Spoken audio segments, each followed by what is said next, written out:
Un saludo a todos y todas. Mi nombre es Omar Picado Celedón, soy ingeniero agropecuario y me desempeño como investigador de ganadería en la región 1, que comprende los departamentos de Madrid, Estelí y Nueva Segovia. El día de hoy vamos a hablar de un tema de gran importancia para los amigos ganaderos. Digo de gran importancia porque de alguna u otra forma no se le está dando el debido, la debida importancia, valga la redundancia, sobre el tema, que son técnicas y prácticas para la suplementación mineral del ganado bovino en zona C. Para iniciar vamos a hablar un poco lo que es un alimento o los alimentos, para que notemos o para que miremos cómo los minerales son tan importantes en la dieta de los animales. El alimento está compuesto por agua y materia seca. Entonces, ¿cuál es esa materia seca que tenemos? Tenemos lo que es materia orgánica y materia inorgánica. Dentro de la materia orgánica tenemos las proteínas, que estas las obtenemos de algunas plantas, digamos proteicas, como son las más conocidas como el madero negro, la canavalia, el gandul, la leucaena, que tienen alto contenido de proteínas. Ese tipo de alimentos son los que obtienen la proteína de los animales. La grasa, como algunos aceites del maní, de la torta de algodón, de soya, todo eso nos garantiza los carbohidratos que lo tenemos en los granos, ya sea millón o sorgo, como se le conoce, el maíz en grano. Entonces de ellos tenemos los carbohidratos, las vitaminas, que en gran medida las tienen los pastos, pero además de eso las encontramos en las hojas de árboles y también en algunas frutas, ya digamos mango y otras frutas que los animales también lo utilizan como alimento. Y aquí viene lo importante, las materias inorgánicas, que están los macrominerales. Dentro de esto están el calcio, el fósforo, el magnesio, el potasio, el sodio, el zinc, y los microminerales, donde está el cobre, el cobalto, el hierro, el yodo, el manganeso, el molibdeno, un sinnúmero de microelementos que que no lo contienen los pastos o algunas leguminosas. Entonces es necesario que nosotros los busquemos para suministrárselo a nuestros animales. Como ya sabemos, la mayoría de los pastos de las regiones tropicales no satisfacen completamente las necesidades minerales en los animales, como consecuencia de las limitaciones climáticas y del suelo, que imponen restricciones nutricionales a los pastos. La escasa disponibilidad de minerales en el suelo, que les mencionaba, afecta a los forrajes, restando la concentración del elemento deficiente en los tejidos y contribuyendo con el bajo crecimiento de las plantas. Entonces, ¿de dónde obtienen los minerales el pasto? Del suelo, pero estos son en nuestro suelo un poco deficientes. Por lo tanto, si el pasto no absorbe esos nutrientes, tampoco el animal, al alimentarse del pasto, va a tener los nutrientes suficientes o los necesarios. Entonces, si hablamos de minerales, se consideran como el tercer grupo de nutrientes limitantes en la producción animal. Por eso hablábamos de las proteínas, los carbohidratos y la grasa, que nos garantizan energía, y en tercer lugar lo que son los minerales. Su importancia radica en que son necesarios para la transformación de los alimentos en componentes del organismo o en productos animales, como son ya el producto definitivo, como son la leche y carne. Entonces, algunas funciones que tenemos dentro de los minerales, para que miremos la importancia, que no es porque se me ocurrió de que si le voy a suministrar mineral sí o no, porque no tengo, no. La importancia es que dentro del organismo ayudan a la conformación de la estructura ósea y dental, es decir, a los huesos. Y ahí tenemos que actúa el calcio, el fósforo, y el magnesio. También mantienen el equilibrio de los ácidos básicos y regulación de la presión osmótica. Es decir, estas son ya partes bioquímicas que hacen dentro del organismo. Y ahí tenemos algunos elementos como el sodio, el cloro, el potasio. En los sistemas enzimáticos tenemos el zinc, el cobre, el hierro, el selenio, Y algo que a veces obviamos mucho en la reproducción es donde radica la mayor importancia de algunos microelementos, como el fósforo, el zinc, el cobre, el manganesio, el cobalto, el selenio y el yodo. Entonces, esta es una parte clave que debemos de entender cómo los microminerales, ¿no?, interfieren, ya sean deficiencias o las deficiencias en lo que es la parte reproductiva. También nos ayuda a la inmunización del sistema, es decir, del cuerpo, para que el sistema sea inmune, el zinc, el cobre, el selenio y el cromo. Otras funciones que hacen los minerales, o que realizan esto, son los microorganismos, en los microorganismos ruminales. Entonces allá actúa el fósforo, digamos, en los procesos energéticos de producción celular. Eso, lo que es el magnesio, el hierro, el zinc, el cobre, son activadores de enzimas microbianas. Es decir, es un proceso que se está dando en el rumen, que esto nos ayuda mucho a que se dé de la mejor manera. Para la producción de vitamina B12, por ejemplo, el cobalto. Hay una mejor digestión de la celulosa. Todo eso que estamos hablando, lo que se ve en el rumen, nos ayuda mucho en los minerales. Si no tenemos estos minerales, vamos a tener muchos problemas en la parte digestiva del animal. Es decir, en los procesos metabólicos. Entonces, si nosotros tenemos deficiencia de estos minerales, nos van a causar algunos trastornos. Es ahí la importancia de esto. Como se ha venido mencionando, los desequilibrios de los minerales o deficiencias, o también los excesos en los suelos y en los forrajes han sido considerados como responsables de la baja producción de los rumiantes en pastoreo, en el caso de los trópicos. Podemos ver ahí en las imágenes algunas deficiencias. Ahí tenemos algunos problemas de prolaxo y lo que es que bajan de peso los animales. Las deficiencias en el ganado reflejan una baja producción de leche, también se reducen los nacimientos de terneros, porque hay una baja fertilidad de la vaca, hay presencia de aborto, retención placentaria, terneros débiles con poca ganancia de peso, despigmentación, caída del pelo, desorden de la piel, pezuña, diarrea, etcétera. Ahí lo podemos ver en algunos los terneros cómo están débiles y algunos que provocan aborto.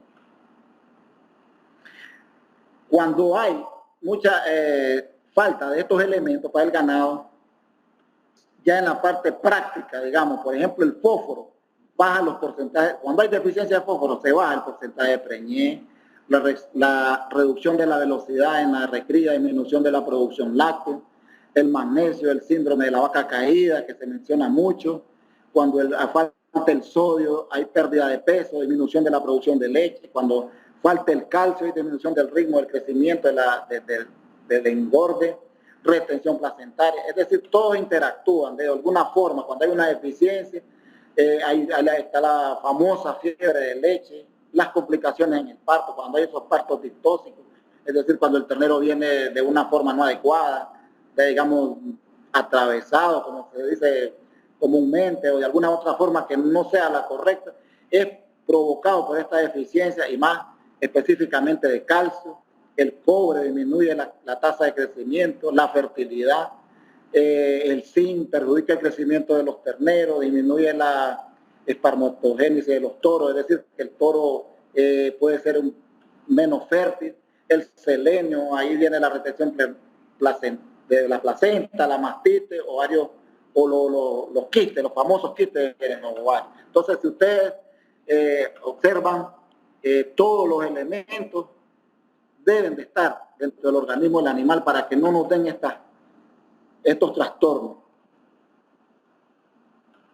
En muchas ocasiones también los ganaderos suministran suficientes cantidades de minerales para suplir los requerimientos de los animales, pero la deficiencia se sigue presentando.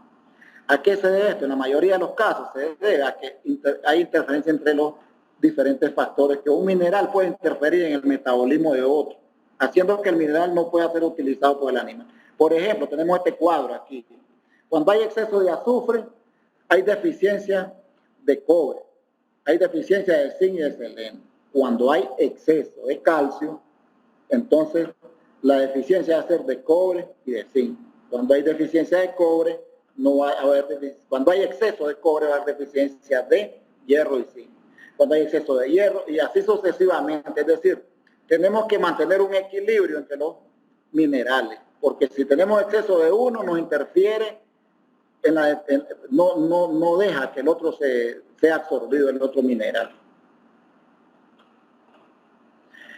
Entonces, ¿qué minerales debemos suplementar? ¿Con qué minerales debemos suplementar? Las mezclas de minerales suplementarios deben contener las cantidades de alimentos que el forraje como principal fuente de alimentos no es capaz de proveer. Entonces, es importante que el productor asegure de que las fuentes de minerales que se están utilizando sean de alta responsabilidad y asimilables por el animal. Es decir, nosotros tenemos que tener un poco de astucia en esto. Hay que ver el animal, el comportamiento, cuando el animal está ingiriendo el suplemento o la sal mineral. Porque puede ser que nos recomienden una sal mineral y a lo mejor el animal no se adapta a ese tipo. Entonces tenemos que ser responsables y ver si lo está ingiriendo o está dejando o está comiendo poco. Entonces, todo eso tenemos que ver para no desperdiciar lo que es la sal mineral. Entonces, ¿cuándo debemos suplementar? La suplementación es una práctica que debe realizarse durante todo el año. No es que solo en el verano o que solo en el invierno. Esto es durante todo el año. Principalmente cuando hay más abundancia de forraje. Algunos productores toman la decisión de hacer mineral a lo contrario, cuando hay menos forraje.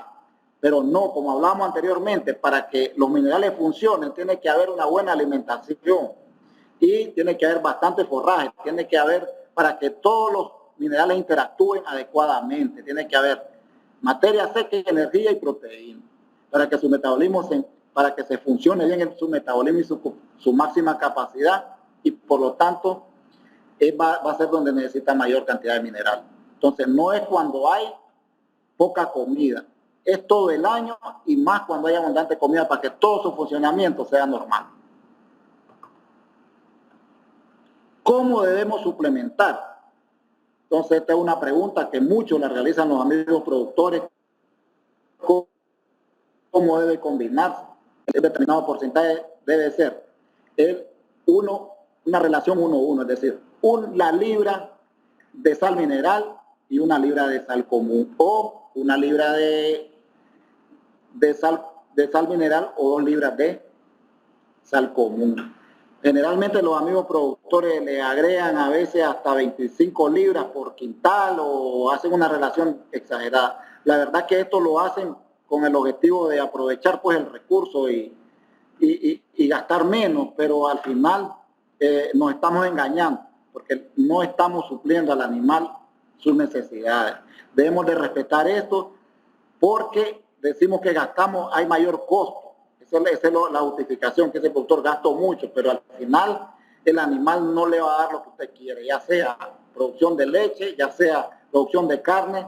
En el caso de los que producen, digamos, lana, digamos, tal vez aquí en nuestro país no hay eso, pero entonces si no suplimos estos minerales como son, no estamos haciendo nada, nos estamos engañando nosotros mismos, engañando al animal también porque no está con su requerimiento. Entonces, la relación 1:1 o 1:2, eso es lo que recomendamos. Consumo de suplemento mineral. Este varía dependiendo de su concentración de minerales. Aquí tenemos que ser muy responsables y siempre cuando compremos un mineral tenemos que ver qué es lo que contiene, las cantidades. Por lo general el consumo de un animal varía también entre 50 a 100 gramos. En 50 gramos estamos hablando de 2 onzas, en los 100 gramos 4 onzas. Entonces nosotros tenemos que ir viendo el comportamiento también. Pero puede andar entre 2 onzas a 4 onzas el consumo por animal. ¿Para qué? Para cuando el animal, si el animal no consume lo suficiente para llenar sus requerimientos, se puede adicionar un 10% de otra materia prima. Por ejemplo, si el animal no está consumiendo bien la sal, nosotros podemos dárselo con melaza, con concentrado, con otro que sirva de vehículo para que él se adapte. Eso es lo que nos quiere decir aquí, adicionar el 10% de materia prima, hasta que lo hagamos que consuma, porque hay que tener mucha paciencia también con los animales para que logren a consumir el alimento. Sea cualquier alimento que él no está acostumbrado, tenemos que irlo poco a poco adaptando. A veces duran los procesos hasta 4 o 5 días, pero eso es lo que tenemos que ir haciendo, adaptándolos con lo que más le guste, hasta que lleguemos a cumplir que el animal toma sus 2 onzas o 4 onzas del tamaño, de la raza, como dice aquí, debe considerarse que los animales tienen diferentes necesidades según su estado fisiológico, su nivel de producción y su edad. ¿Qué quiere decir esto? Que un ternero o un animal de 3 meses no consume lo mismo que un animal de 10 meses, entonces tenemos que ir conviviendo con el animal, cuánto puede ir consumiendo para no estar desperdiciando lo que es el material o las sales minerales en este estado. Entonces tenemos que ser muy responsables en esto, tenemos que brindar lo que el animal necesita. Cada categoría tiene una necesidad en el consumo de los minerales, pero se saca una media que un animal puede consumir, un animal promedio puede consumir 3 onzas diarias de sales minerales. Entonces yo les agradezco mucho a todos los amigos y amigas productores y nos vemos en la próxima.